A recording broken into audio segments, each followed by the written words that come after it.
حضرت ابن عباس رضی اللہ عنہ سے روایت ہے کہ نبی کریم صلی اللہ علیہ وسلم نے ارشاد فرمایا، اللہ تعالیٰ بندے کے 3 قسم کے گناہ معاف نہیں کرے گا۔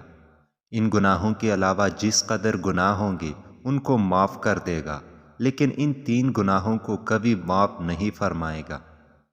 نمبر 1، اللہ تعالیٰ کے ساتھ کسی کو شریک ٹھہرانا۔ یہ اس قدر سنگین جرم ہے کہ شرک کرنے والے آدمی کا کوئی عمل قبول نہیں کیا جاتا۔ نمبر 2، جادو کرنا یا کروانا۔ یہ وہ بدترین گناہ ہے جو آدمی کو ایمان سے خارج کر دیتا ہے۔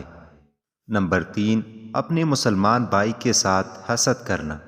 یہ ایسا زہریلا گناہ ہے جو آدمی کے سالہ سال کے تمام نماز، تلاوت، صدقات اور دیگر عبادات ایک لمحے میں برباد کر دیتا ہے۔